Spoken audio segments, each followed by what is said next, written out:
right, thank you very much, Paul. And hello, thank you everyone for joining us today. Very excited to just have a nice conversation, as I like to say, talking a little bit about some of my experience and some of the things that I've learned in not only my role currently with Degreed and having the opportunity to speak with a lot of different companies on their talent learning strategies, but also in my 20 plus years in corporate learning and development in a number of different roles, ranging from facilitator, instructional designer, program manager, consultant, and more recently leading teams and organizations. So really happy to be here to share some of that experience and some of the research that Degreed has done as well. So excited for that. And just really quickly, and I see that everyone is, or I see that some of you are posting right now, so would love to know where you're from. And just add that to the chat. We will be closing chat here in a little bit and moving over to the Q&A just so we can make sure that we're capturing questions in the right area. And we will leave some time at the end for some questions. So please feel free to document those. What we'll do is as we get towards the end, we'll start to answer some of those questions that you posted there. So thank you very much and looking forward to it. So let's get started. I always love to start out with a little disclaimer. And really the purpose of this session is really just to try to get everyone to plant some seeds for some ideas. I think, what I'm sharing, whether it's research or ideas, it's nothing that's very radical, but hopefully what it does is it helps you think a little bit more and maybe come up with some new ideas. So, challenging that stagnation that, I've seen throughout my journey, corporate learning and development, and, how things have evolved really, significantly over the last 8 to 10 years. And really, imagine the future and make tomorrow today. So that's my disclaimer that I love to add at the very beginning, just to get everyone to make sure you get the right mindset as we enter into this session. So I talked about over 20 years of L&D and talent experience. And so I just wanted to share a little bit on my view of organizational maturity. And when we think about, kind of what I've seen when I started and where I see things today. And so I think to begin with, we've, depending on when you started in learning and development or the maturity of the organization that you started with, you may have been in one of those roles where, the focus was, okay, how many training hours can we as an organization capture? How many people have we trained? How many hours per learner? And really the big metric was the cost per learner. So if you can train more people with less money, then you were successful. But that far left-hand side, I like to call this the save your job statistics, because really it is. It's, when learning and development was viewed as overhead, you had to come up with these stats in order to justify you or your team's role and, save yourselves for the next year. And so as unfortunate as it is, at least that was my experience when I first started out. And then some of those more forward-thinking organizations, started to look at how can we better show the value that we provide to the business. And so, Kirkpatrick and the 4 levels of evaluation have been around for a very long time, long before I started in corporate learning and development.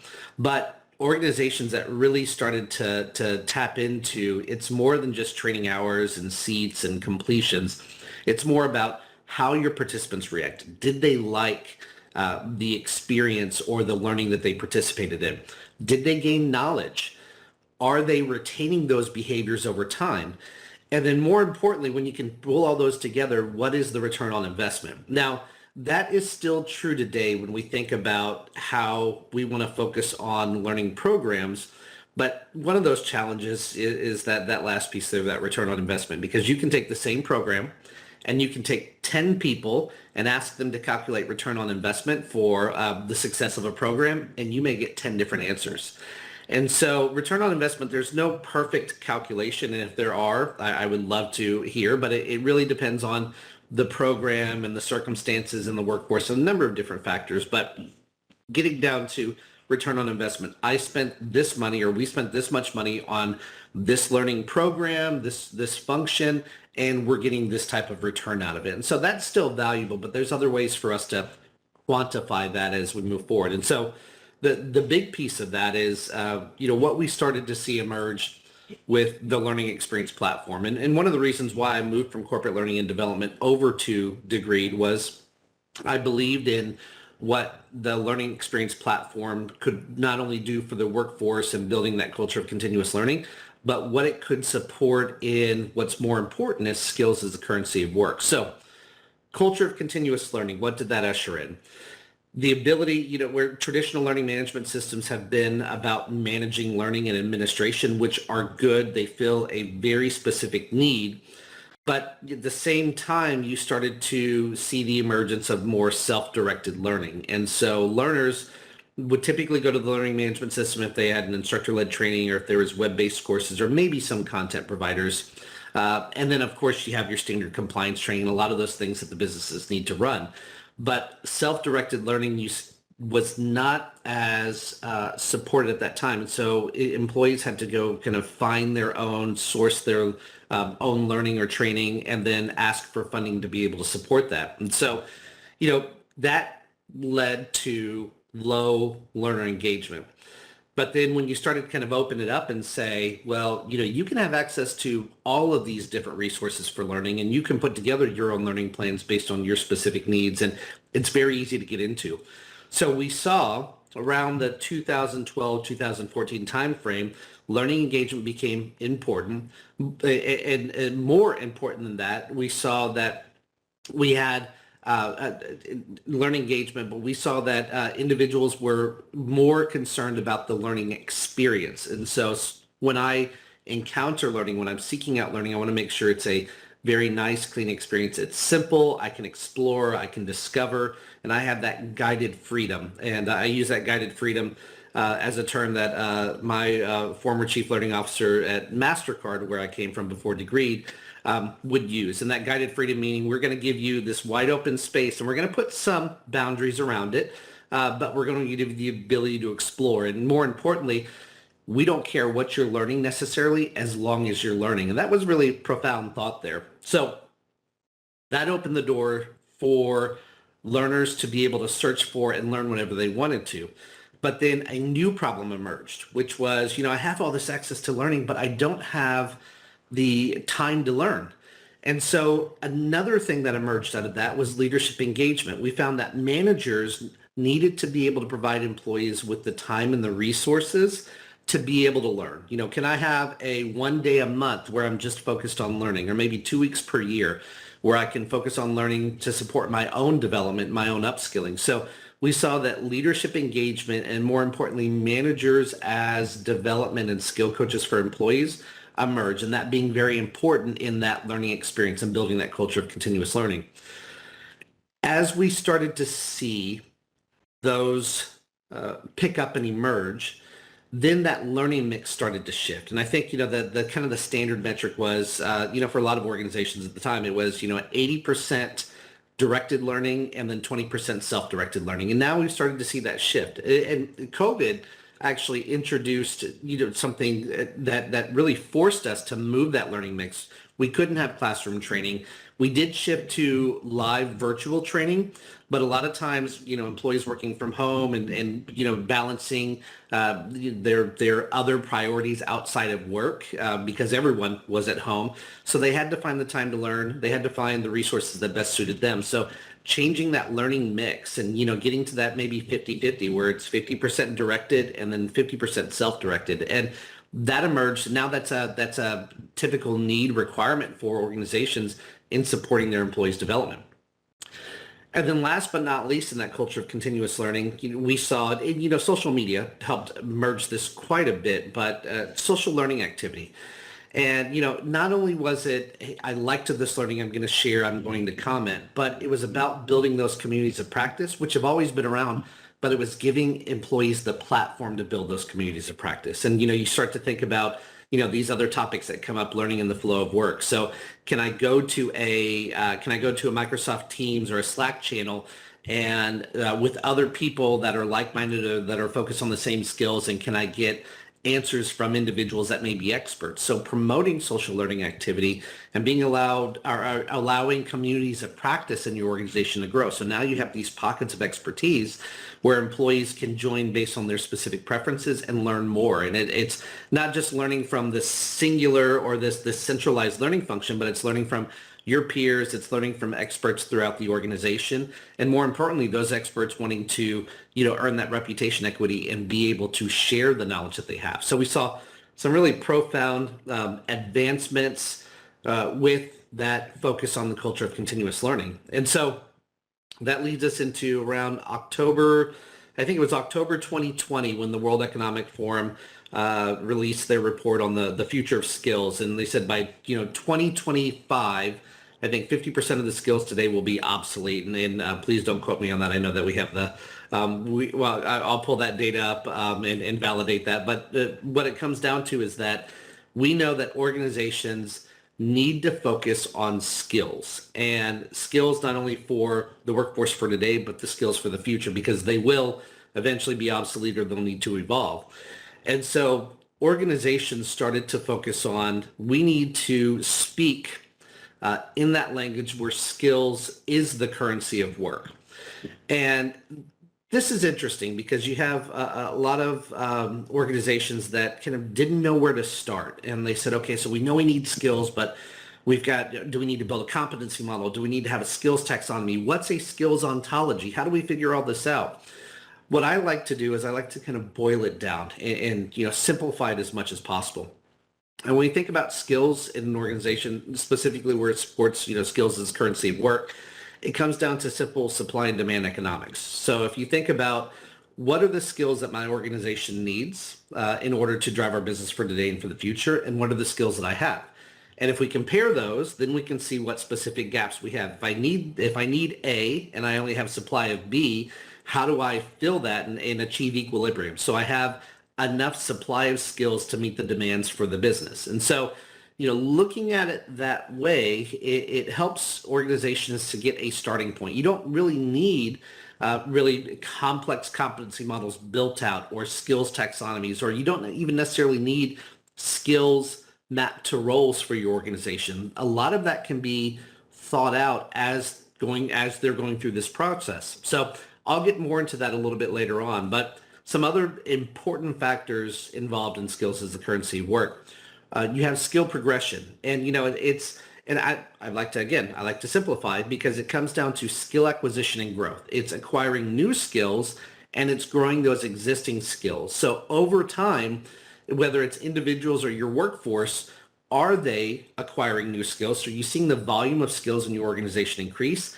And in addition to that, are you seeing the proficiency level of those skills increase? So again, a simple metric to track over time. Am I gaining more skills, or am I getting better at the skills that I have? And then that leads into, and again, there's tried and true philosophies, topics that we can really drill into when we think about skills as the currency of work. But I like to mention here when we talk about opportunities or experiences, the 70-20-10 model. So, the 10, the learning is what we've got covered. In fact, if we think, we go all the way over to, that very left-hand side, where we're looking at the hours. So we know that we're delivering learning. We think about the 20, the connections, the relationships, the social aspect of it. We know as we've moved towards that culture of continuous learning, we do have the 20% covered. We do have the ability to connect people.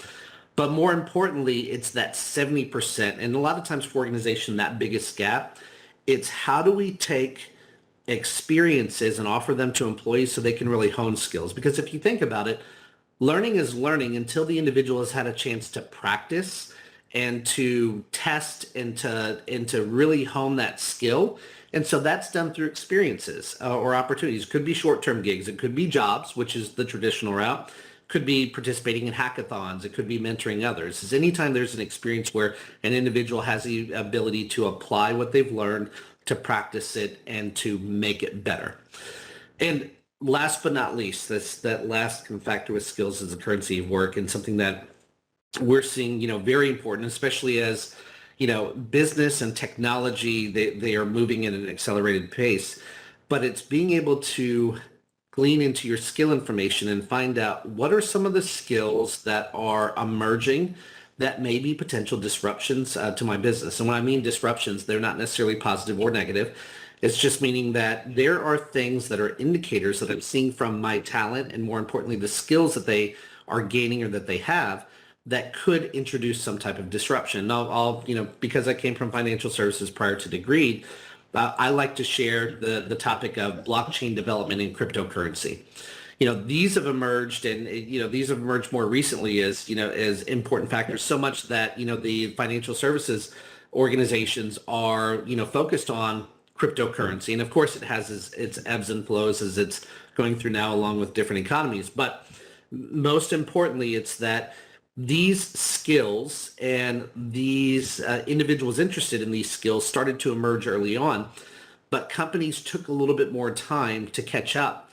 And so if you think about the ability to tap into skill information, getting insights into what are my employees interested in, or what are some of the things that they're exploring, that could give us good indicators. And it could say, hey, there's a potential disruption coming in the next few years. Why don't we start looking into this now? We start researching into some of those emerging skills. And so again, speaking about cryptocurrency and blockchain, I know some of the bigger financial services organizations, around 2020, 2021, they started to emerge, or they started to really focus on cryptocurrency. But if you think about it, Bitcoin's been around for a very long time. The concept of blockchain has been around for a long time. It just was not taken seriously. And so if you could have tapped into that maybe in 2014, 2015, and started developing, individuals as experts in blockchain, maybe you could have accelerated go to market with some of those offerings, from 2020 or 2021 to maybe 2018 to get ahead of market. So that's where we speak about being able to observe some of the talent and skill information across your organization to see what things may be emerging or potential disruptions. And on the flip side of that, obsolete skills. So if we think about skills that may be obsolete over time, and I'll use the insurance industry. And so, a lot of times, and former colleagues that I've spoken with that have worked in the insurance industry, they have talked about, obsolete skills, and one being COBOL. And, any individuals or any customers that still had policies that were on legacy systems that were maybe programmed with COBOL, they needed to keep talent around to be able to support that. And so if you think about, we have, maybe this workforce that has this level of expertise in this area or this skill, they're leaving the workforce.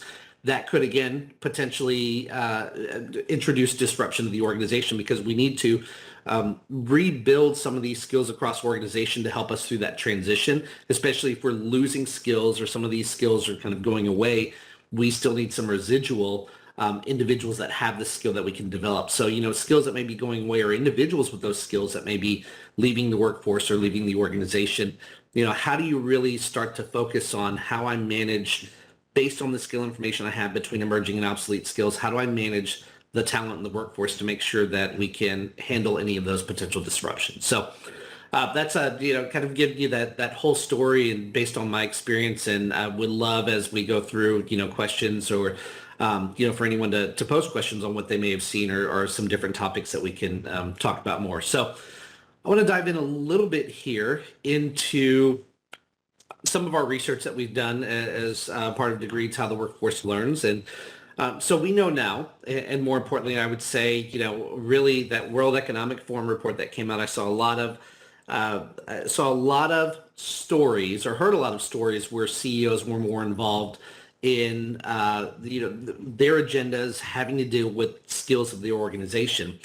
And so it meant for us to start learning organizations, for us to adopt those new ways, as it shows here, of seeing, thinking, and acting.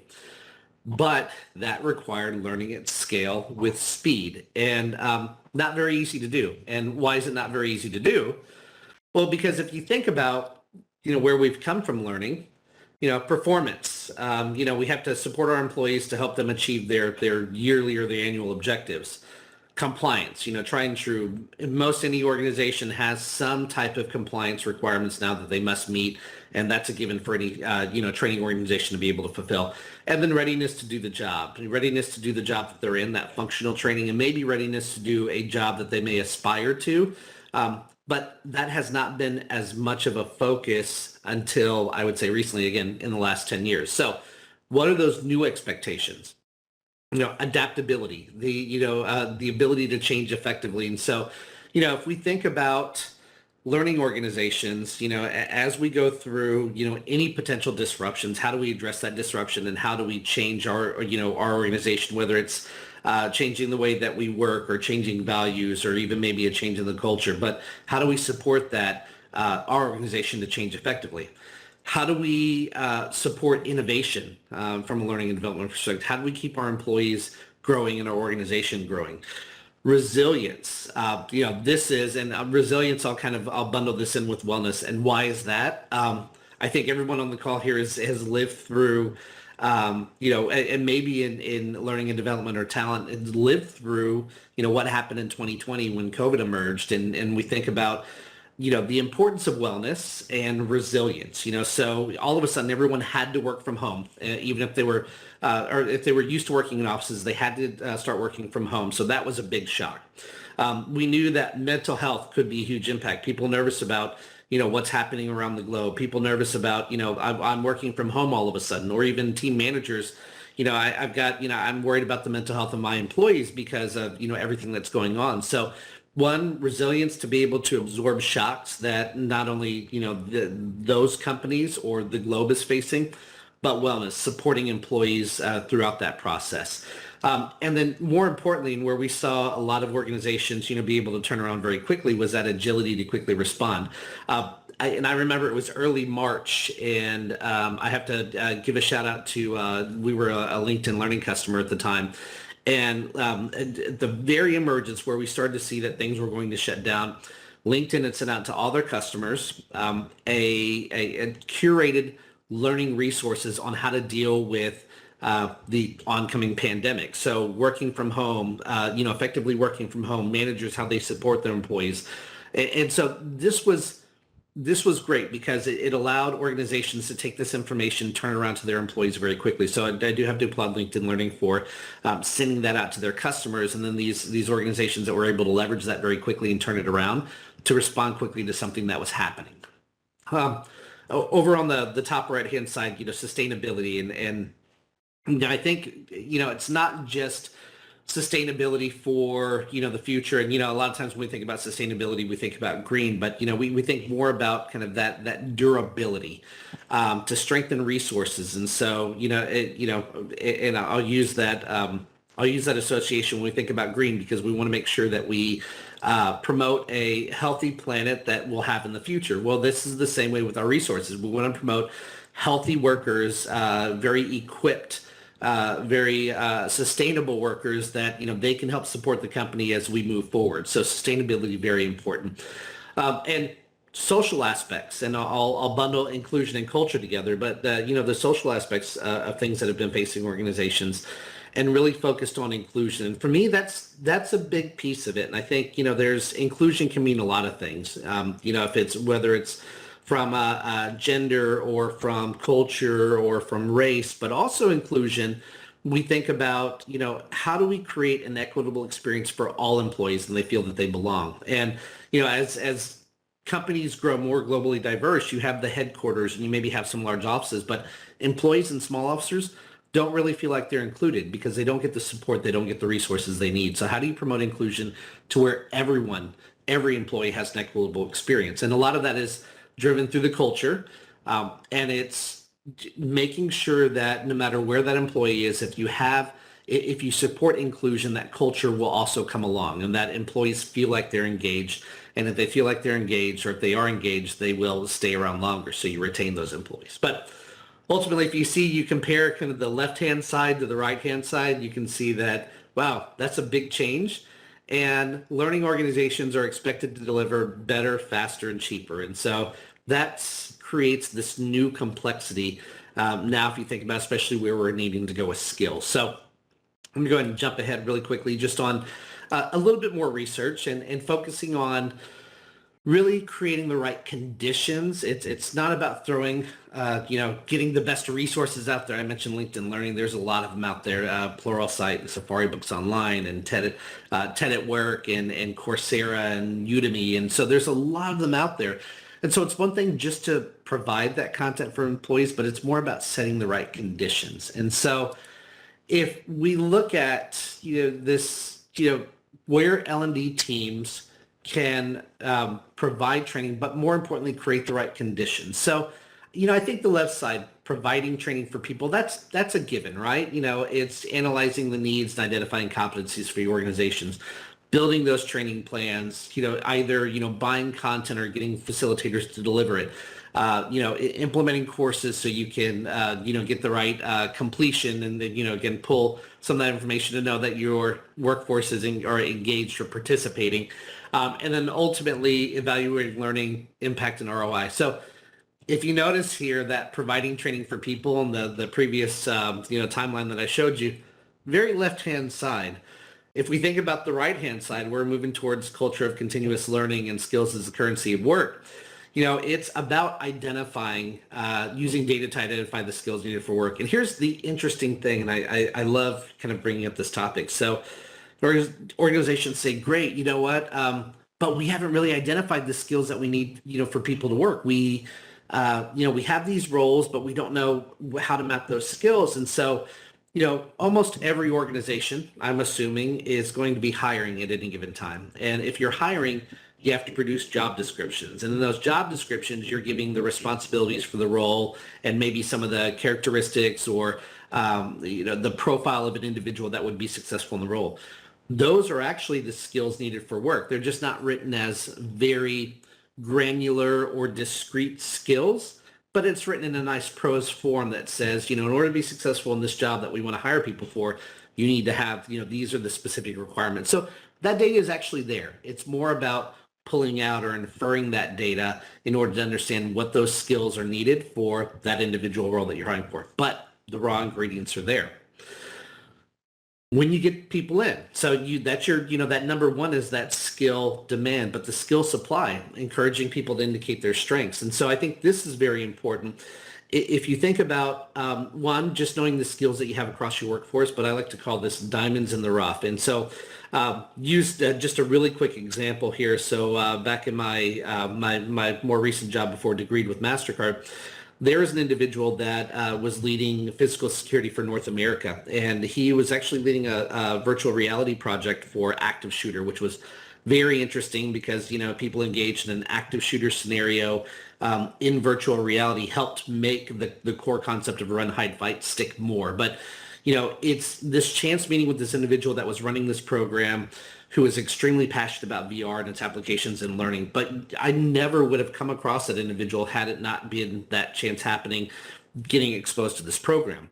So that's one situation. It's kind of the who you know or the people that you meet, which is still very valuable. But could you imagine on a macro level if you had some type of resource where you had individuals that may be in a role, you may have an individual in a marketing role that is, very skilled at accounting and finance, but you would never know because they're in a marketing role and that's kind of their role. So, being able to tap in information that indicates skills that people may have that may not be aligned to their current job, but they may be skills that they've long had or skills that they want to develop for maybe a future job. So being able to tap into that information. So encouraging people to indicate their strengths, not only for the benefit of the organization, but for those individuals to kind of raise their hand and say, hey, look, I'm more than just what I am in my current role. And here's some other characteristics about me. Here's some other skills that I have that may make me successful for other roles.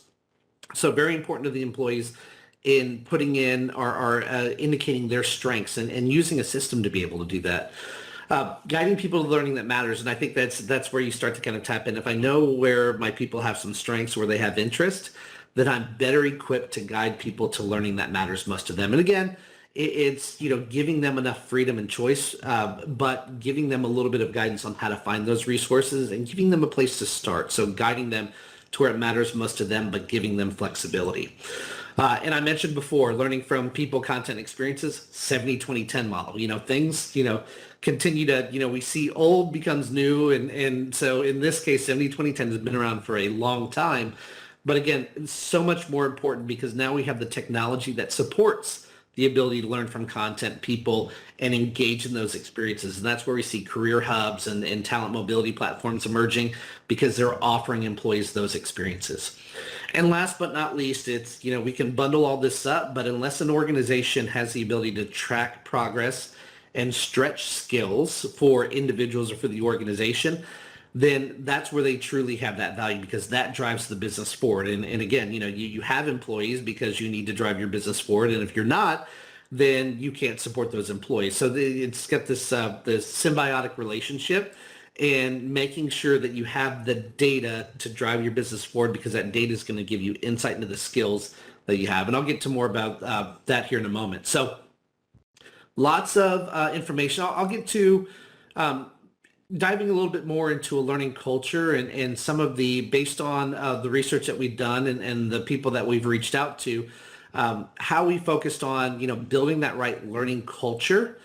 And let me go ahead and just jump right into it. So if we think about the value of building a positive learning culture, and, if we think about up here at the very top, who is it important for? Is it important for the workforce, for the managers, for CHROs, for CEOs? But it's where the employees have responded and said. So, the workforce, what's important to the workforce is people progress more consistently. And so employees, a part of organizations that have a positive learning culture say they're 2.7 times more likely to say they've been promoted within the last 3 years. So one example, let's jump over to CHROs and, the benefit, for learning organizations that are organizations that have a positive learning culture that allow, adaptation more effectively. Employees of those organizations are more likely to say their employee responded well to the pandemic. Again, I mentioned the pandemic because we've all experienced that because it wasn't too long ago. But then I mentioned the importance of the CEO having demands, being able to move with the business. And so that World Economic Forum report coming out and the importance of skills. And so if we think about CEOs needing the businesses to grow more rapidly and employees as a part of those organizations that have a positive learning culture are more likely to say that their revenues grew faster than their competitors. And so if we think about if you're successful with having the right skills in your organization to grow, then revenue will grow faster because you have the ability to innovate. You have the ability to meet the demands of the business. And again, as I mentioned before, addressing those potential disruptions, whether positive or negative, for your organization. So great research here. And I think that we do have on our Degreed blog, and you can download information on how the workforce learns. Great research, but love to share some of this and dive just a little bit, scratching the surface. But again, I encourage everyone to take a look at the How the Workforce Learns research on the Degreed blog.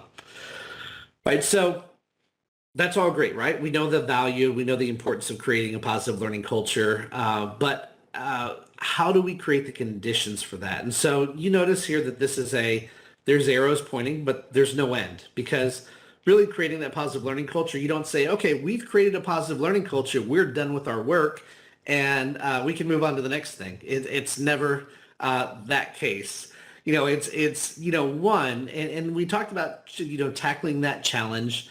One of those big things that's different in positive learning culture is one, more guidance, more inspiring guidance on what to learn. And again, I mentioned before, it's not just providing access to resources. Employees love that, but they do want that guidance. They do want to know, if I want to propel my career in a certain direction, where do I start?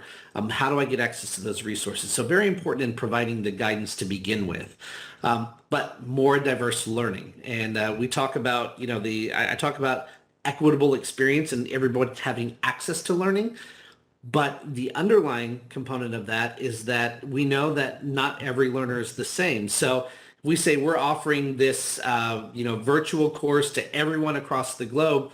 That may not necessarily be the type of a learning activity that maybe resonates with every single employee. So it's not just providing the equitable experience, or equitable experience is not just making sure it's available to everyone, but making sure all of the diverse learning types and opportunities are available to everyone, so they really feel like they're supported in their specific need. I talked about the value of data, more actionable insights on learning and skills. And so it's, you get back to the, how many insights can you glean from, here's the number of hours that we completed, here's the number of people that completed training, and maybe here's the, the amount of money we spent per learner. Now, there's some value to that, definitely. But is that going to get you to the point where it's actionable, where you can really dive in and understand where your learning organization is going or where it needs to go? So more actionable insights on learning and skills. We may have 5 skills that are very important to our organization, but we have very few people that have any of those skills. So that's insight that says, okay, I need to build up learning offerings and experiences for employees to gain more of these 5 skills that are very critical for us, and I need to be able to track that progress along the way.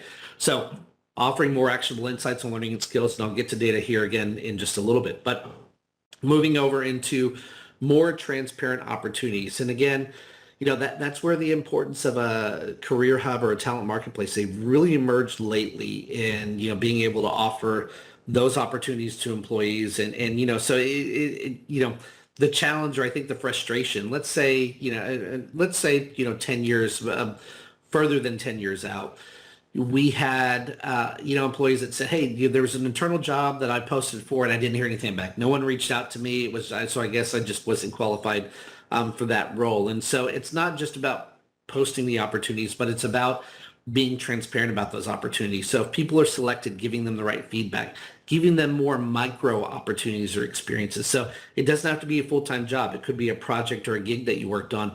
That's important in offering that opportunity, but even more important is upon completion of that, giving that individual feedback. Hey, you did really great in this. Here's a couple of things I think you could, as you look at your next experience or as you look to continue to hone the skill, here's some of the things that you can develop to get even better. So when that next opportunity comes up, and maybe a full-time opportunity or maybe another stretch role, that individual is more prepared. So being more transparent about opportunities and to build experience, to build their network, and ultimately to build their careers.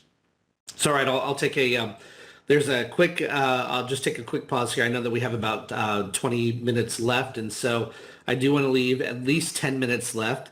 I do want to encourage everybody, if you, please feel free to post any questions that you may have over on the Q&A as we dive into it. So this was a lot of the research that we provided, and or that, through how the workforce learns and things that I wanted to use to provide context. Now we're going to get into the portion of the discussion where, based on my observations, some of the conclusions I've come down to, but some of the things I wanted to share. So this is really, in addition to the research, planning some more ideas on just ways of relooking at things and maybe thinking about those things. So let me go ahead and jump in. I love to use this slide because, back in my days where I was in corporate learning and participated on a lot of, customer advisory boards, and one in particular that, we would meet quarterly, and then, at the end of the year, we were really excited because we were celebrating, all of our collective successes that we had, from the year.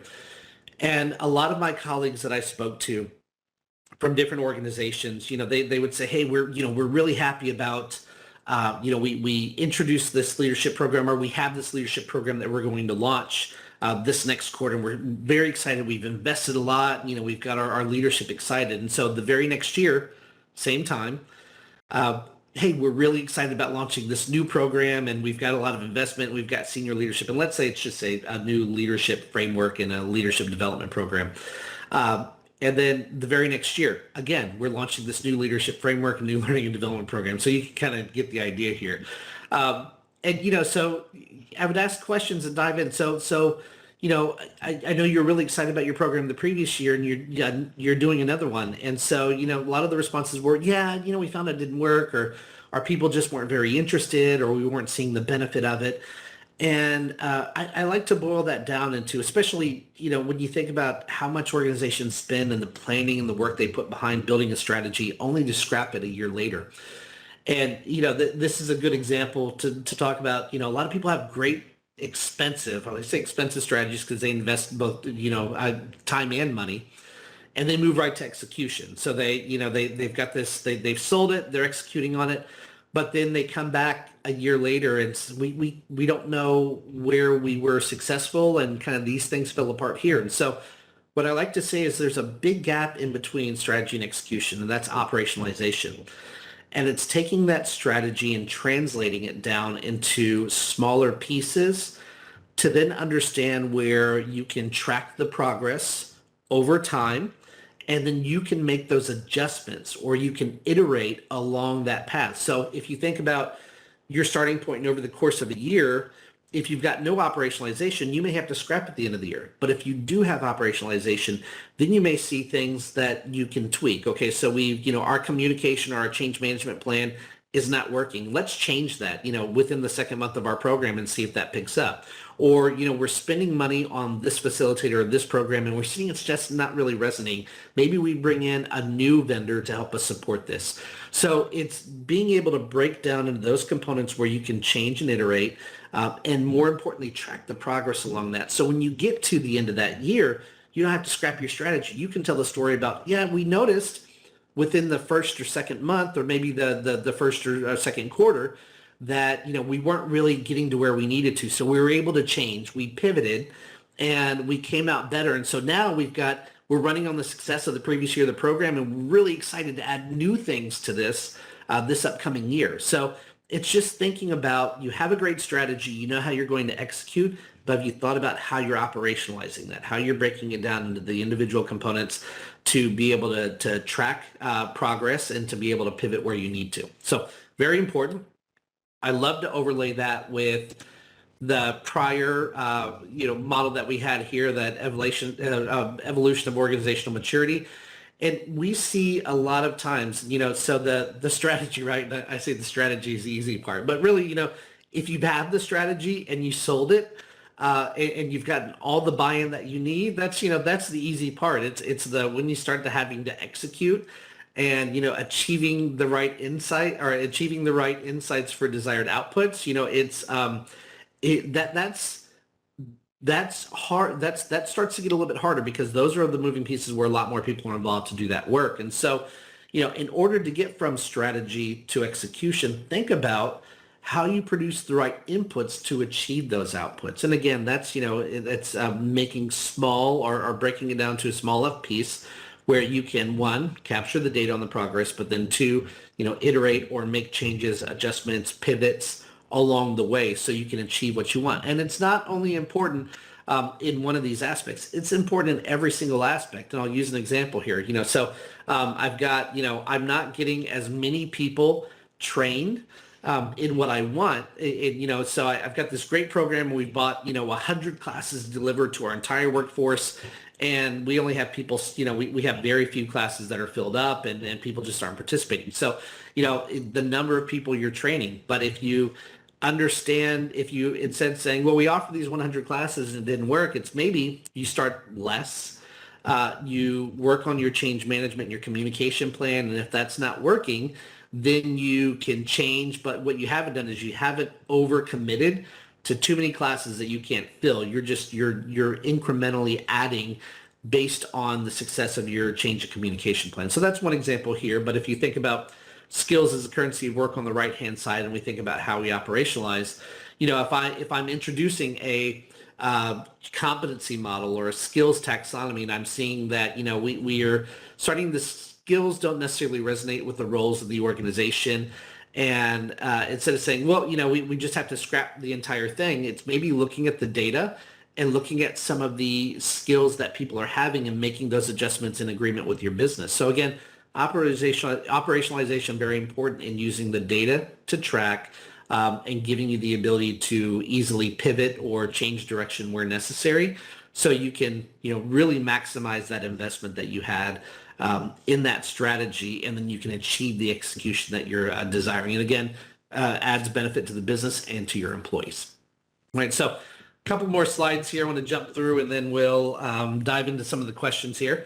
So speaking of outputs, I love to really kind of, and as you can tell through this discussion, that I really like to break things down or simplify them into the most basic units. So when I think about data, and I mentioned that several times. There's even a way of looking at data that we can simplify a little bit more. And if we think about, okay, so if I've got data, what's the purpose of it? Especially learning data, because there's learning and skill data. There's a wealth of it out there if you tap into it and you think about how to utilize it. Not saying that my way is the only way or the right way, but it's one way you can look at it. So if I have learning data and I've made a decision for the business, I made a decision to launch this leadership development program, and there's a big component of training that's involved with it. So I need to validate whether it was the right decision for this leadership development program and the training programs that I are the training that I offered with it. So reactive, I'm pulling data specifically to tell me or to validate whether that decision was right. Did I make the right choices? Did I make did I make the wrong choices? And so being able to pull information that tells you or validates a decision that you made. But then you may move into, I need to make a decision. So that's where you tap into the data and you look at it from a more proactive view. So if I need to make a decision for my organization, what can my learning and talent data tell me? So if I need to say, what are the skills that we need to focus on for the following year? Well, I may look at the data and start to see, well, one, where are some of the skills maybe that are, where are some of the skills that are maybe light in areas that we need? Or, I'll use software development. We're moving over, we're starting to develop apps in a different programming language, or using a different, framework for software development. And so which direction do I need to know? Which direction do I need to go? Do we need to start looking at Python as our programming language? Do we need to start looking at Scaled Agile Framework as a new way that we manage our software development lifecycle? So looking at the data that you have, the skills that your people have, and the skills that your people are maybe working on, or the learning that they're working on, to help guide you on a decision that you need to make. And then last but not least, and I talked about that, the emerging skills, but it's that predictive data, right? So I'm looking at data that can give me insights into potential disruptions that we're facing now or that we could face in the future. I use the blockchain example, but here's another one. If we think about how, again, the emergence of COVID was a huge disruption to everyone across the globe, but out of that emerged new things. We think about data privacy as it relates to health. Our HIPAA requirements for data privacy, and we talk about vaccinations and some of the requirements for business, and so those are new skills that were emerging that were related to the health and wellness of your employees in dealing with data privacy. And so there's skills that emerged based on disruptions that happened, or skills that were indicating potential disruptions that may come up. And so very important when looking at the data that way, how can I tap into that to see where things may be impacting my organization that I want to get ahead of? All right, so I see that we have one question. I'm right about that time, so I do want to just throw one thing out here, and I want to jump ahead really quickly. So I wanted to just take a look at this. So I know I'm throwing everything at everyone very quickly, but I do want to talk about this one piece because I love to, again, boil down and simplify. If we think about learning programs, Steve, you talk about learning programs and strategy and operationalization. That's great, but I just want to start with, how do I get people engaged in my learning programs? I'm moving from that 4 levels of evaluation. I've got that down. Now I want to create this culture of continuous learning. What's a way that we can start to merge to that? So again, I spoke about simple supply and demand economics, and if I think about a learning function, strategy, program, if you adopt some of the practices, and in this case, treating learning like a product. And again, this is not the only way, but this is a good recommendation to plant some seeds. So, employees typically, or your workforce, goes through this journey when you introduce a learning program or a learning strategy. It's, one, you're making your employees aware. And then 2, they adopt, they try. 3, the engagement, they come back.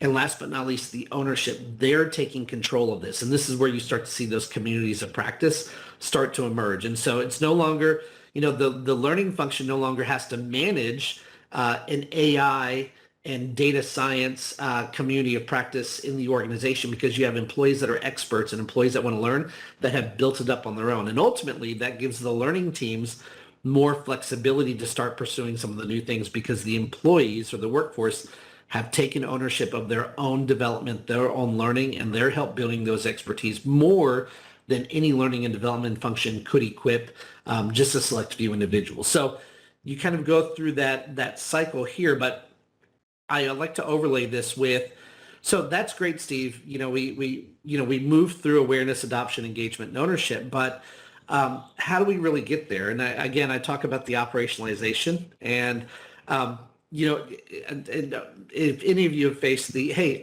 we have 100 classes out there and people aren't enrolling in them.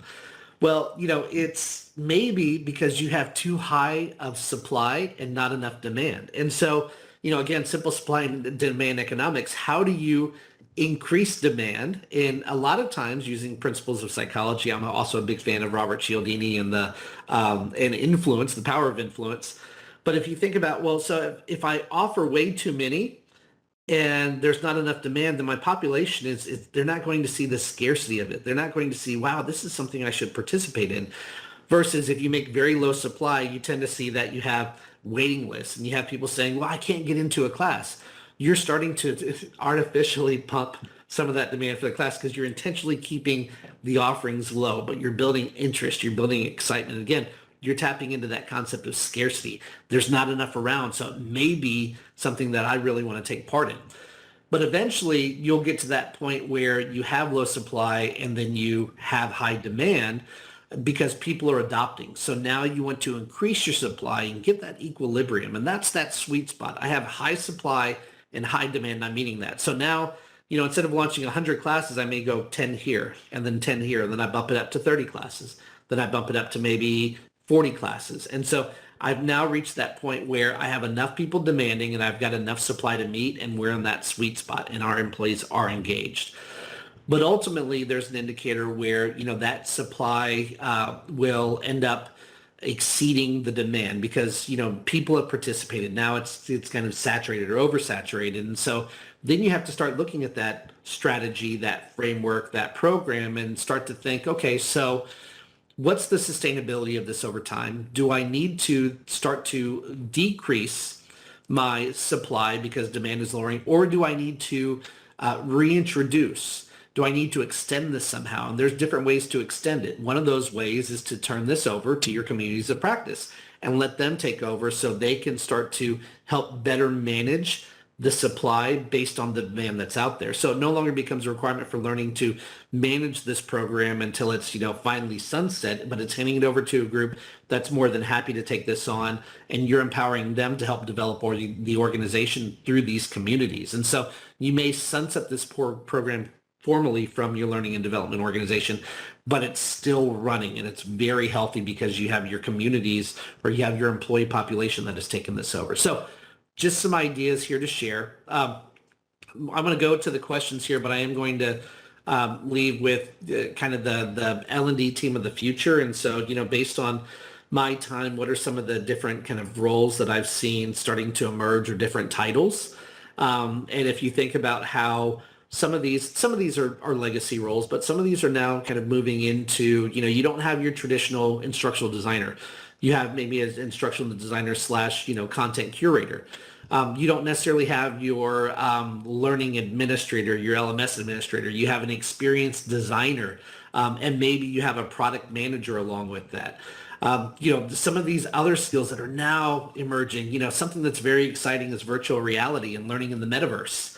I talked about the active shooter training that we had in virtual reality and how it stuck. It had much more stickiness because people were actually participating and physically engaging in something. But, thinking about those new roles that may emerge, how can I tap in the data and look at it in different ways to give me new insights on the direction of my business? So wanted to leave you with this. I'm going to jump over. I know I promised you more time for questions and I've got a little bit less time, but we have one question here from Karen. Thank you for posting. So what is the most effective way to building / developing resilient employees that can roll with the punches or changes without launching a huge change management interventions for the plan change? So Karen, thank you very much for this question. I'll go back to Janice Burns, former Chief Learning Officer, my leader, and just so happens she was more recently the chief people officer at Degreed. So great that we've had the opportunity to work together in a couple of different contexts. But she uses two terms that I really like, and it's one is skill elasticity. Giving employees skill elasticity. And so if you think about, if I'm in a role in an organization, am I giving my people the right skills that they can make transitions into other roles? And so, you have that, you give employees the ability for skill elasticity and adjacent skills. So I may be in a learning and development role, but as you can see, I love kind of some of the concepts of integrated marketing, communications, and influence. So maybe I would be good in a marketing role. And so, what are some of the skills that I have that are elastic enough? So maybe communication's a skill, and maybe innovation and critical thinking are skills that I can continue to grow, and that would help make an easier transition to some of these other roles. So promoting more skill elasticity in stretching, and use that term with elasticity, stretching the individual and their skills to give them more capability in other areas. And so I think that is one, and promoting that for employees. It's like, hey, you're in marketing, you're a marketing employee. Do we really need to consider you for some of these other roles when, that's kind of your thing. That's what you've been doing for the last 15 years. And so what do? You lose that employee because they go look at another company that's going to offer them that ability, and they don't necessarily have to take a step down and start all over again. So giving the opportunity for building skills that in enough elasticity that allows them to stretch. And that's also through experiences, opportunities, short-term gigs, full-time gigs. The other piece of that is the durability. And so if you think about individuals, and very closely related to skill elasticity, but skill durability is I'm building skills that will allow me to be secure in my place in the organization and the workforce. So how do I move across? How am I able to continue to build skills and build the right skills that make me valuable to the organization and durable in my career? And so I think that's an important piece of it, is promoting skill elasticity, the movement, being able to develop the right skills to be applicable for those other roles, but durability, giving your employees the confidence that they can build those skills, that they can keep them in tip-top shape for their career for years to come. And so I'll dive into finally the answer here, but I wanted to introduce those different things. I know we're right at time, but to just wrap up here, building and developing resilient employees, and it's a number of different factors, but I do think it starts around the culture. And this is the last piece here. It's when we talk about skills have long time been this kind of top-down command and control structure, which is these are the skills that you need to have, or these are the skills that we want to know about, but it's very much been top down. And so employees have not really seen the benefit to themselves. Time and time again, and I used Degreed as an example, where employees have done no formal communications around skills or capturing skill information, they're surprised to see 6 months or a year into their journey, they have tens of thousands of skill ratings in their systems, completely organic, because employees have not been told what they needed, but they've been provided with the means to do it, and they've discovered it on their own, and they're willingly offering that information. So once employees see the value and benefit of something first and what it means to them, then you can start introducing ways to start leveraging that and communicating to your employees on how it's impacting the organization. But it's got to start with the employee first and where they find benefit and value. So I think that's a completely or very important component. So I know we're over time. Thank you everyone for bearing with us. And Karen, I'm not sure if I completely answered the question, but I would love to, please feel free. And I want to go ahead and write my email address really quickly.